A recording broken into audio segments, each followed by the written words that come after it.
Good day, sir. I am Niña Grace Amas, and today I'm going to discuss about the life of Antonio Lucio Vivaldi. So, Antonio Lucio Vivaldi was born on March 4, 1678 in Venice, Republic of Venice in Italy, and who died on July 28, 1741 in Vienna, Austria. So, he is an Italian composer and violinist who left a decisive mark on the form of the concerto and the style of the late Baroque instrumental music.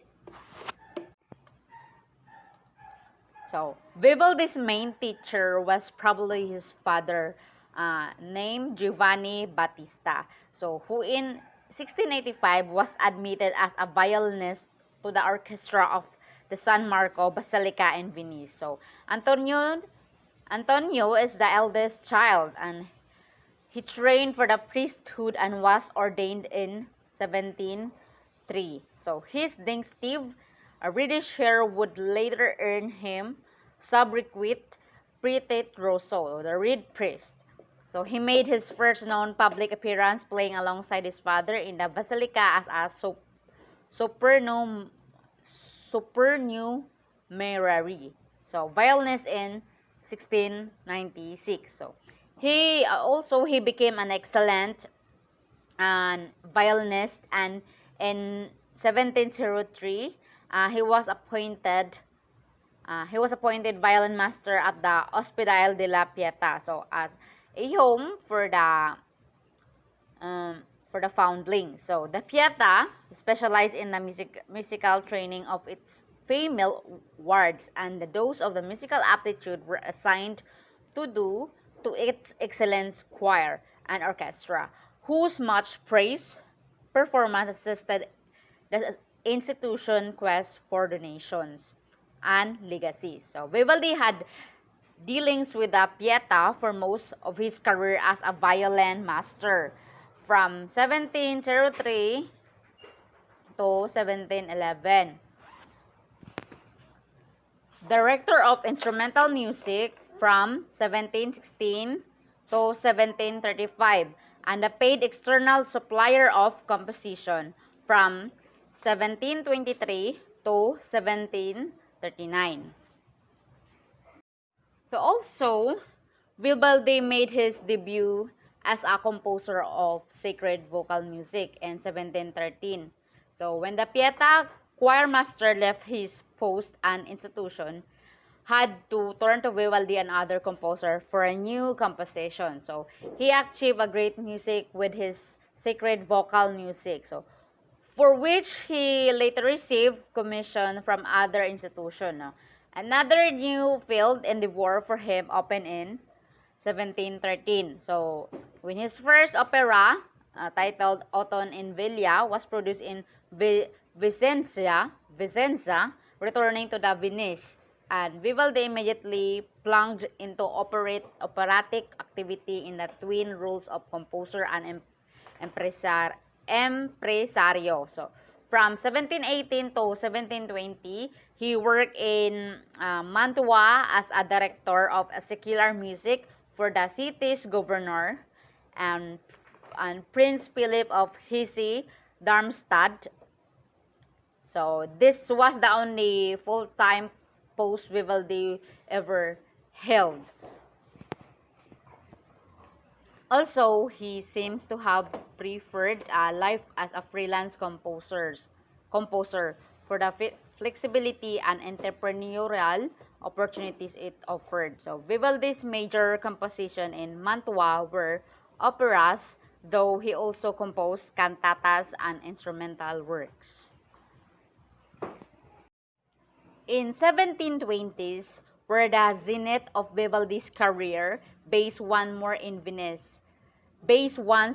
Venice, but frequently traveling elsewhere. He supplied instrumental music to patrons and customers throughout Europe between 1725 and 1729. So he entrusted 5 new collections of concerti, which are the Opus 8 and 12, to Roger's publisher successor, so Michael Charles Seni, after 1729, Vivaldi stopped publishing his work, so finding out more profitable to sell them in manuscript to individual purchasers. So during this decade, he also received numerous commissions for operas and resumed his activity as an impresario in Venice and other Italian cities. And in way back in 1726, he also the contralto Anna Guerrero sang for the first time in the Vivaldi opera, and born in Mantua about 1711. So she had gone to Venice to further her career as a singer. Her voice was not strong, but she was attractive and acted well. So she became part of Vivaldi's entourage and indispensable prima donna of his subsequent operas, causing gossip to circulate that she was Vivaldi's mistress. So nabuyaw siya na tungod sa iyang kaangayan, and she can perform well. Nahimo siyang gossip sa mga people before na mistress daw siya ni Vivaldi. So, after Vivaldi's death, she continued to perform successfully in opera until quitting the stage in 1748 to marry a nobleman. So, way back in the 1730s, Vivaldi's career gradually declined.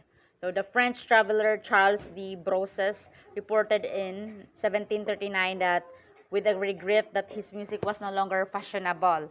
So Vivaldi's imperial forays become increasingly marked by failure. So in 1740, he traveled to Vienna, but he fell ill and did not live to attend the production there or of his opera, the El Oraculo in Messenia, so in 1742. So the simplicity of his funeral on July 28, 1741, so suggests that he died in considerable poverty. So he died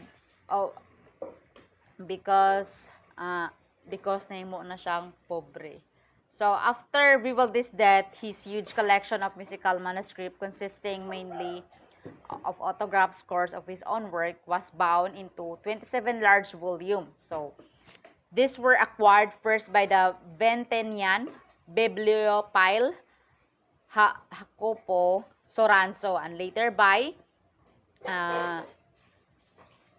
Count Giancomo Doraso. So Christophe Willibald Gluck, patron, and rediscovered in the 1920s.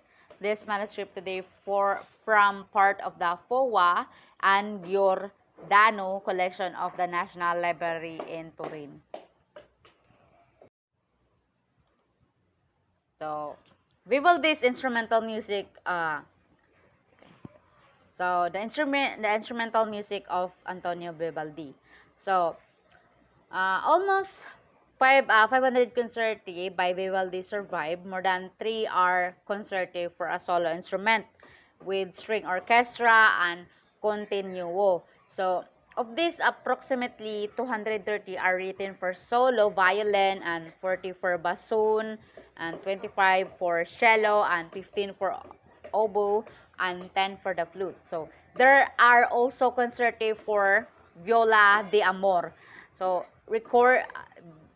viola de amor, so recorder, mandolin, and the other instruments. So, Vivaldi's remaining concerti are other double concerti, so including about 25 written of 2 violins. So, concerti grossi using 3 or more soloists, concerti ripieni. So, string concerti without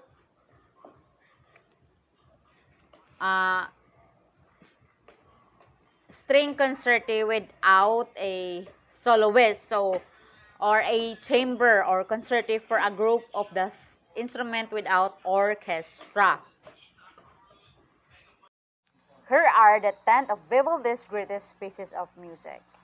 The first, the Four Seasons, L'Estro Armonico, Concertos, Violin Concertos, Flute Concertos, Stabat Mater, Gloria, and D Major, Mandolin Concerto, Orlando Furioso, El Olympiad, and Concerto for Two Trumpets.